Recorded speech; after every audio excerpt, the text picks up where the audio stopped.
Hello, and welcome to what I'm going to be league starting. If you played this build last league, what we have in this video for you today is some updates and some changes to how I'm going to be presenting this information. And if you haven't played this build before, we have some homework for you to do. All you need to play this build is this video right here. This will be linked below. This is the guide from this league. Since nothing happened in the patch notes at all that affects this build whatsoever, all the content that is here will be good for you. We have a full leveling guide from Havoc that'll walk you through the entire campaign with a billion timestamps. You can follow along in as much detail as you want to. So acts 1 through 10 are solved for leveling this build, right? Untouched. There's also a leveling walkthrough document right here. It's 22 pages long. You can just follow along with this. People are doing it right now. So if you need to know how to do the first few acts in extreme detail, we have this guide for you right here. So with all that out of the way, what I want to say is you want to start here. This will get you everything that you need. You will be in a really great place after following this. You don't need this video. This video is just the changes that I've made that, in my opinion, make the build better and more approachable and address some concerns that people had, though, that played at this league. And I want to make it even better. Every time I play a build again and I share it, I want to find a way that I can make it better and more approachable for people. In addition to that, there's a lot of other videos here. These are not necessary, but if you want to get a little of a head start on what I did this league and how I progressed it and all of that, you can do this. And you can see that I think this was about a week into the league, maybe 7 to 10 days, I was killing Ubers on this build. Yeah, if I look in the Discord when I posted the videos right here, we can say day 5 right here is 412, and then 4 days after that. So this is the 9th day of the league. I killed Ubers. So for me, that's pretty good. I usually, don't really push for Ubers or anything like that. Don't think I spent a lot of currency on the build at all. That's just what you can expect, if you play less or anything like that. And then there's even POB reviews or anything. So, just a little additional content there if you want that. That is what you can do on your league start. So yeah, that's your homework. That's what you want to do. This is all you really need. You don't need this video.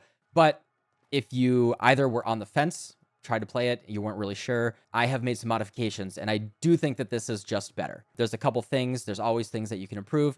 And what I have here is, I think it could be a lot more comfortable. And then you'll also notice that this video is not just 5 minutes long. I am also going to be showing you guys just a little bit of the gear progressions. I actually have a few different sets of gear. I'm going to be presenting to you guys 3 different POBs at 3 different investment levels, as well as talking you through this document right here of the progression. We did this on stream yesterday. We took gear straight out of maps.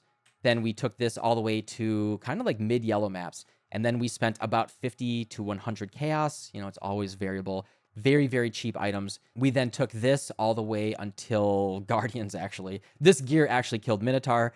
And then we spent a few divines. I'm not even going to say an exact number. Not going to even try to say that anymore. I spent a few divines. I have only the lowest tier fractures that I was able to get. The wand is a tier 2 fracture. I wanted to buy a tier 3 fracture, but there were none online. Pretend this is a tier 3 fracture. Lower that 20 to a 19. I'm trying to make this as cheap and budget friendly as possible. This is the actual build that I want to share. Not the little prototype build that I showed before. This is the final thing that we're going to be aiming for. And here we have all tier 3 and tier 4 fractures as cheap as we could possibly get to put together a build that feels really, really good. This can kill all non-Uber bosses very comfortably. It is only a few divines. Interpret that number, interpret that word into whatever number is comfortable for you. And I think that this is something achievable for any player, even fairly casual, in a league start scenario. So yeah, that's our intro. Go do your homework. If you haven't played this build before, this is all you really need is watching this video. It'll be linked below in the pinned comment. And if you want to see how we upgraded it and how to make it better, I guess you could watch this first and then go back to that one. But if you want to see what we did this time, stay tuned and follow along. All right. So what are all of the notable differences that we did? There are 3 of them. So the first one is actually something that I did this league. It is, instead of using a 2-hander, we sacrifice some damage. The build actually ends up with enough damage. It feels very, very comfortable, even on a 1-hander damage-wise. So one of the criticisms is, people want to be tankier. People always want to be as tanky as possible. And so with that, we go for a shield. The big thing here is shield charge, especially for a character that has low attack speed, is just more comfortable than leap slam. Can't go up and down cliffs or anything like that, but it is just more comfortable. It scales with your quicksilver, with your movement speed. So it just feels pretty zippy and snappy for an Elementalist. Next up is we are using a lightning coil here on our body armor. You know, later on, feel free to go into Skin of the Lords, craft a faceted fossil +1/+1, anything like that. Use a Dialis if you want to. But the main thing I'm trying to address here is just being as defensive as possible. This is going to be much more comfortable for most players. And so that's what I'm trying to address. What the lightning coil does is 50% of physical damage from hits, only hits, not damage over time, is then taken as lightning damage. This then gives us a 37% flat physical damage reduction, which then makes the armor that we do get significantly more effective because armor scales based on the size of the incoming hit. So lightning coil is just one of the best in slot items that we can get. The beautiful thing about lightning coil is it is actually very, very, very cheap. As you can see, this is the league start, this league, Crucible League. A non-linked lightning coil is 5 to 10 chaos, and then you just 5-link it on top of that. To 5-link, it is only 70 jewelers and 150 fusings. Hopefully pretty achievable in a league start scenario. That's what I recommend there. Gives us an incredible layer of physical damage reduction. Really shores up, you know, a layer of defense that, you know, I traditionally have kind of been, you know, ignoring in the past. But, you know, as the game keeps getting harder, right? Like, we do have to adjust with Arch Nemesis and everything. The game is, you know, there's just so much damage in the game right now, so I understand it. And then the next notable thing that you'll see is we are now using golems instead of Bastion of Elements. So, unfortunately, this does mean that, you know, we take a little bit more of elemental damage. But that 2300 elemental damage shield, it is nice. Like, it definitely prevented a good number of one-shots. But, you know, physical damage was the main issue anyway. Yes, unfortunately, we now can't run LE Reflect maps unless we, you know, do other things to deal with it. That is that downside. However, continuing trying to solve the main issues that people have, again, trying to deal with the, you know, the squishiness issue, is the Chaos Golem will, because it has double effect, will be giving us 8% physical damage reduction. Again, that with the Lightning Coil makes our armor even stronger. And then the Stone Golem is giving us really, really good life regen right here. You can go for Anomalous Golems, and I think Divergent might be the best. Let me see. If we look at Golems right here, nah, it doesn't really matter. So Anomalous is pretty good, increased buff effect. It doesn't work with Chaos Golem because we don't hit that breakpoint to get 1% more PDR, but it is nice to get a little bit more regen on a Stone Golem. So you can do that if you need to, but that's not really, I'm not really like hard recommending that. That's kind of the big changes right there. Shield, Lightning Coil, and Golems instead of running Bastion of Elements. So the other main thing that people had issues with is they didn't really like managing the Frostblink cooldown. And I can, you know, I know Blood Aqueducts will go in there. We got, you know, may as well just lean into the meme at this point. The big thing here is, you know, we're using Frostblink with Ignite Proliferation, right? And this is really, really good. Like, this is good enough, right? If you look at my Frostblink cooldown, as long as I'm always Frostblinking, you know, from a couple monsters into a couple monsters, it's really, really fast and it's sufficient and it's basically always up. However, if you're a little button happy, right? You're a little too button happy, a little too trigger happy, and, you know, you Frostblink into a couple monsters like this. Look at that. You get a slow cooldown. You see one little guy and you do this and you're going to get a really slow cooldown. And then you're just kind of like, I guess I could throw some fire traps, and we're just going to kind of like wait on that. You know, as you can see, the fire trap can sometimes take a while to activate. And that can be really, really uncomfortable, you know, if you're not really paying close attention to your Frostblink cooldown, right? Like, you know, with some practice, you know, anyone with some practice can do it. Like, you know, make sure you're always close to a couple monsters before you use your Frostblink, and it's always going to cool down, you know, really, really quickly, right? So if you practice it and you make sure you're just not over Frostblinking, you're good to go. And you can either 6-link your Frostblink or, you know, 5-link your Frostblink in your gloves and have your big fire trap in your body armor. However, I think this feels pretty cool. So, you know, Vortex Ignite is not a new thing. I did not invent this at all. I just thought, why not toss it in as well? Trying to understand, you know, what people had wrong with the build. Like, I had a lot of fun with it. I enjoyed it the way that it was, but there's always room for improvement. We can always do better. And so by just adding Vortex into Frostblink, like when you get a 6-link, this is later on. I do recommend, if you're still on a 5-link, keep it just Frostblink. But when you get to a 6-link, instead of making your Frostblink do more damage, which it's probably already doing enough at that point to clear, right? You don't need more Frostblink damage. Why not just add in another Vortex? Or sorry, add in another skill, right? And just putting Vortex on left click, what this means is we are now able to just have more chances, you know, more hits on base or whatever they say in baseball. More at bats, right? More chances. And so now we're kind of staggering both our Vortex and our Frostblink. And as you can see, if I mess up my Frostblink, I still get a bunch of Vortexes off. So I'm not in a very unfortunate situation where I am like just walking around waiting for my Frostblink cooldown or throwing fire traps just to shore it up. Now we have a lot of additional chances to ignite the enemies, and you know, I think that feels really, really good. Now, with that all said, not necessary. That's just an optional tech, but that is optional tech that I will be using this league because I think it feels really, really cool. And it smooths out your clearing. You know, I think it'll probably shave a few seconds off of every single map that you run, and that will add up. So those are the big changes. You know, if you understand the changes that I recommended already, you're good to go. If you played the build before, everything that I just said, you're done. Those are the changes. The rest of this video is going to be me talking about the gear progression. Thank you, everyone. That's a veteran player. Goodbye. And now I'm going to be talking to the more beginners or the veteran players that just want to, you know, see how I would progress my gear. And below, there will be 3 different POBs. There is the white maps POB. This is your super nothing build, nothing gear. This is your yellow to red maps build. This is your roughly 1 divine invested setup. So that is what this is. Extrapolate the prices however the heck you want. But I spent roughly about 1 divine putting this together yesterday. So that's what this is. And then what I'm wearing right now is the few to handful of divines. I'm going to try to not even use numbers anymore. Few to handful of divines is what I'm wearing right now.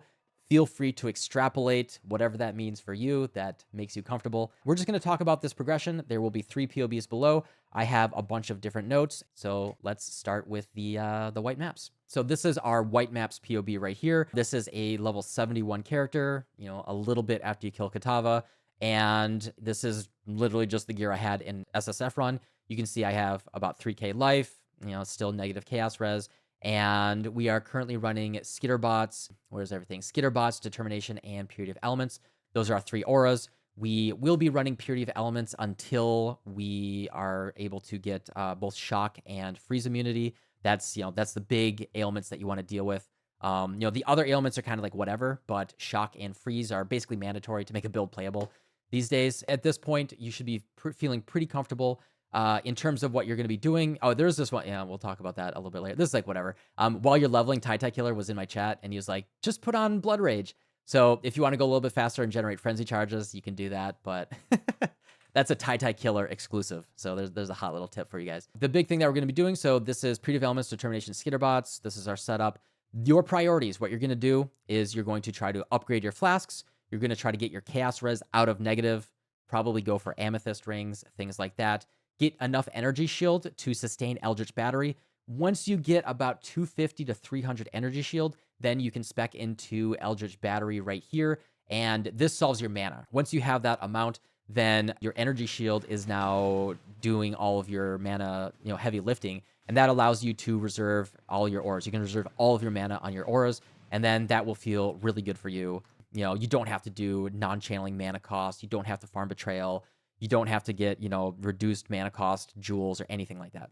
The other thing about this setup is I don't have a single jewel into it or anything. Level 71 character, I don't think there's much more to say. And then the further priorities that you want to do, get a Divine Vessel for freeze immunity, get that ASIP. This could even be one of the very first things that you spend chaos on. Depending on your preferences, not a huge priority, but since Divine Vessels are so rare, just getting 4 or 5 chaos, getting that upgraded Brine King, get that freeze immunity, I think that's just a really good investment early league. They're usually about 4 chaos, I think, on league start. By level 21, this is just like, you're probably not going to do this very early on, but, you know, just do searches for 21-0, Fire Trap, Frostblink, and, you know, Vortex is lower priority.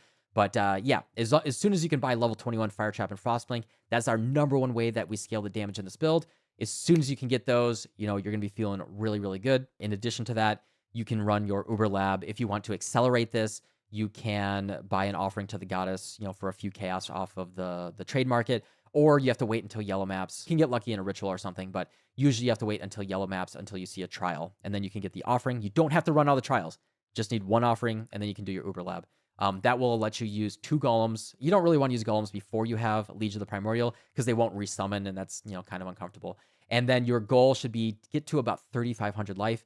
You're going to want like 3k when you kill Katava is, the general rule of thumb is about 300 life per act. So 3k at Katava. And then by the time you're going to be moving towards yellow maps, I do recommend about 3,500 life or so. So that's going to be your priorities. That's what you're going to be working towards as you spend a couple chaos as you get it.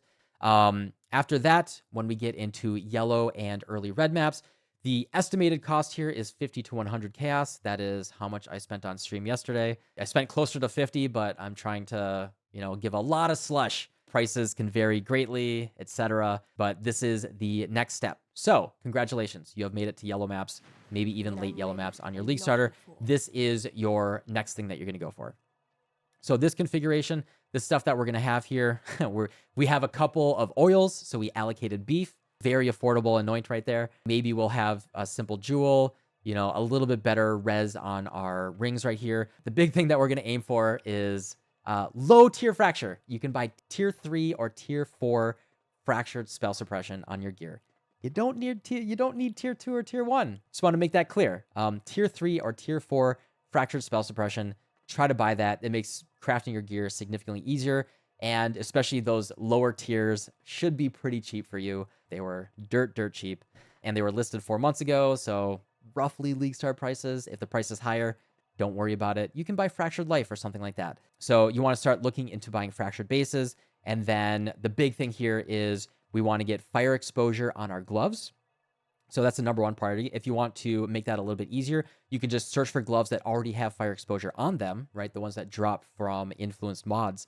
And then you can just, craft on it, maybe forego the spell suppression early on. You're only in yellow maps, should be okay. So then you use an Essence of Delirium. We get that socketed 30% more damage over time. And then that's, a free 5 link for either our Frostblink or our Fire Trap, whichever direction you want to go. As soon as we have exposure on hit, then we can use an Eye of Malice. What Eye of Malice does, since you're veterans, you already know, but I'll explain it again, is it multiplies the res of the monster, whether positive or negative, times 1.5.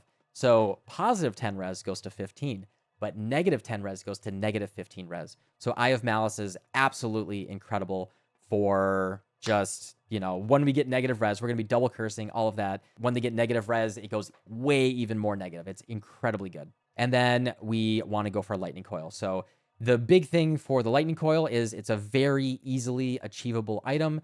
Let's see if I still have it up. Lightning Coil is 5 to 10 chaos on league start this league.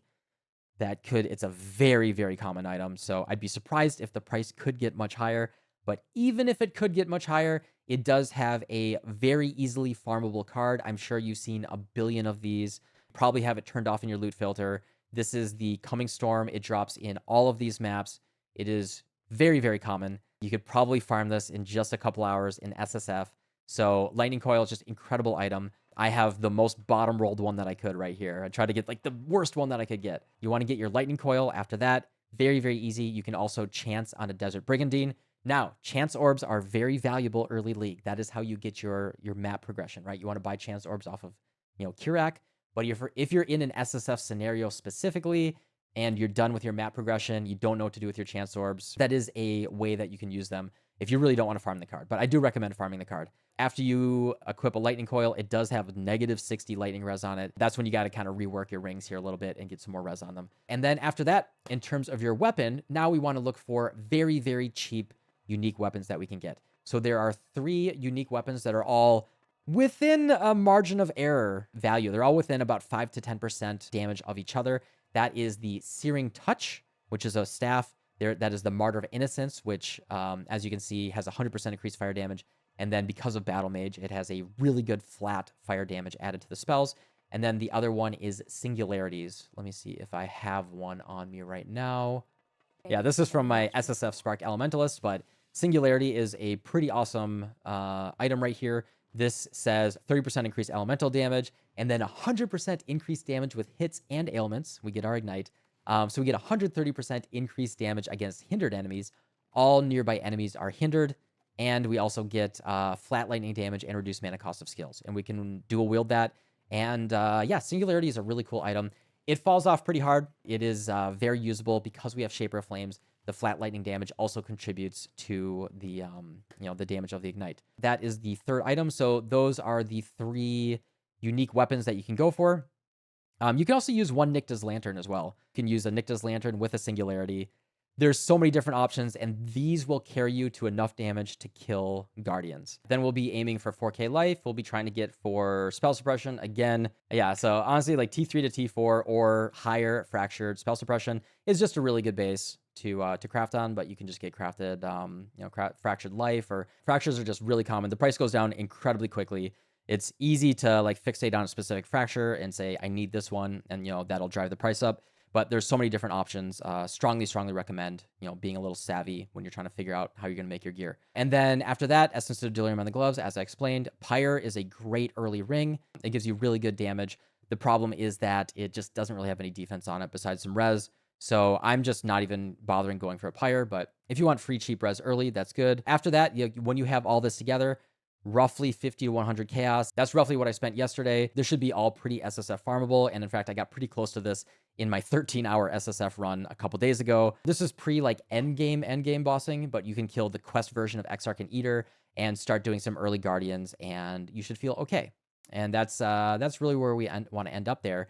And then where you want to shoot, right? So this is 50 to 100 chaos. Depending on your speed, this is going to be, a couple days, a few days into the league. After that, then what you want to shoot for is just a little bit better of everything. Get more Eldritch Implicits, and in fact, very specifically, I only have 1 Eldritch Implicit on the items here. Just fire exposure. That's the only thing I'm going for right here. I just have 1 random one here, but that's it. What we want to shoot for is fire damage over time multiplier, and now we're talking about the gear that I'm wearing right now. We want to shoot for fire dot multi as well on the Searing Exarch implicit. We want, a little bit better damage, a little bit better rolls on everything. Get a Stygian Vise that then has a jewel in it that'll feel a little bit better, a little bit more life, a little bit more stats. Try to 6-link your lightning coil. Then you can add in Vortex if you want to. Then on your boots, you want to go for faster ignites. You want to go for Scorched Ground. The amulet, this is actually kind of fun, is you can very specifically buy an exactly item level 75 amulet. I bought this for exactly 5 chaos yesterday. No one wanted it, right? This is a tier 3 fractured life item level 75 amulet. And you want this very specifically because this is the highest chance to hit level of all fire skill gems. And so I just threw this into someone in chat. I think they said 29 reforged fires. Let's do the exact math. So if we look, it's exactly item level 75 for level of all fire skill gems. I just did Reforged Fire. I think it took 29 Reforged Fires to hit level of all fire skill gems. As you can see, it is a 27 tries with single Scorched Fossils with no fractures. This is no fractures, and these are very cheap as well. I probably actually overpaid, right?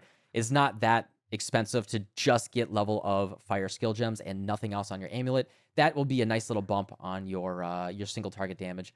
As you can see, my single target damage, if I lower the level of my fire trap, I go from 3k to 3.4k. I get like, 11, 12% damage per gem level right now. And that's the big thing about fire trap is it scales incredibly well per level, better than almost any other gem in the game. Expected value currently is 97 chaos to, hit that on a non-fractured amulet. It's even easier on a fractured amulet.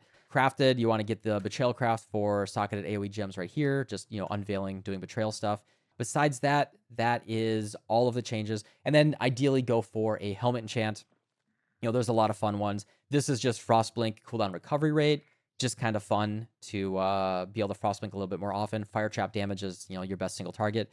You can get Vortex damage as well. They're all really, really good. That is the progression. That is where I'm at right now. This is a level 92 character. I have 2 points unallocated. So level 92...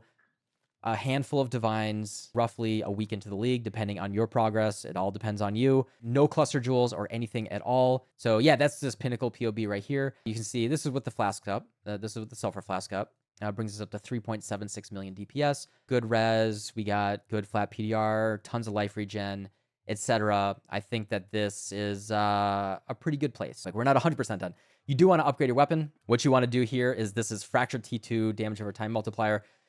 I wanted to buy T3. I actually wanted to buy T3. There wasn't one on the market. I'm going to lower this percent by 1 in the POB, so it is tier 3.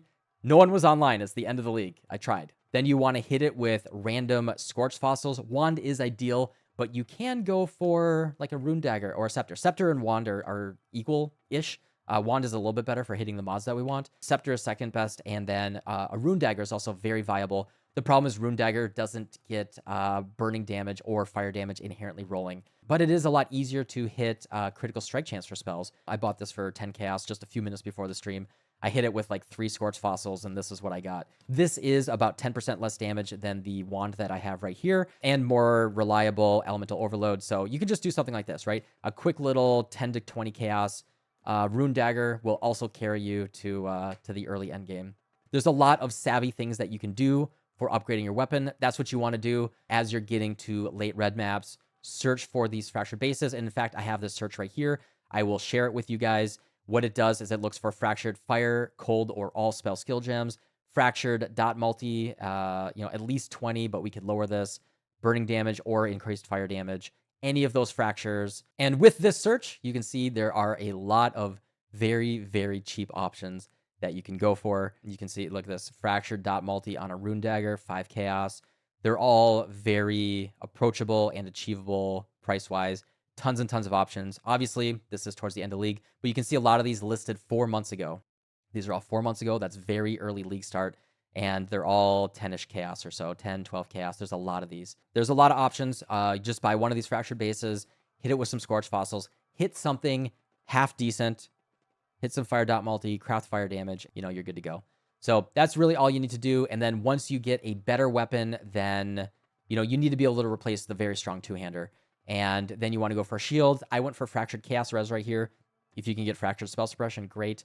Fractured Life is good too. I hit it with a couple Essences of Greed to get the Deterministic Life on there. And I hit Spell Suppression, and I said that's good enough. So this is a 3-mod item, Life, Res, and Spell Suppression. That's it. This is all you need. It also has an implicit Spell Suppression. This will allow you to add in Tempest Shield, Shield Charge, and just feel really good, more defensively. More life, more Spell Suppression, feeling really comfortable. I talked longer than I planned to. I think that is everything that we have. I'm not even going to go into the Uber setup. I think, Divine Blessing Malevolence. Get that as soon as you can, as soon as you have enough energy shield to afford it. You do want to keep your Divine Blessing at level 1. Keep that mana cost as low as possible. You do want quality 20 a little bit later, but keep that mana cost very low, your energy shield cost, and that'll allow you to, not spend too much energy shield. So yeah, buy level 21 gems, all that. With this setup right here, a handful of divines, whatever that means to you, this will then allow you to farm the end game very, very comfortably. This is a really good setup. I killed Exarch and Eater, the non-quest versions, the T16 Exarch and Eater with this. I killed Shaper with this. I killed Uber Elder with this. And, T16 maps were really comfortable and great. I think this will be a configuration that should be very comfortable for you, and you should be happy about it. And, if you had concerns about the clunkiness with, just Frostblink, or if you had concerns with the defense, I hope I addressed that in a way that is satisfactory and makes this build really pop off for you, and you have a great league start. So that's it. Thanks for watching, and I'll see you all soon, hopefully at league start at twitch.tv/subtractem. Thank you again, everybody. I appreciate all of you. Thank you just for being great people. It's really easy for us to lose sight of how great of a community that we have here. I just want to let you guys know that I'm really thankful for you all. You guys are what make this all worth it. So thank you again, and I'll see you all soon. Goodbye.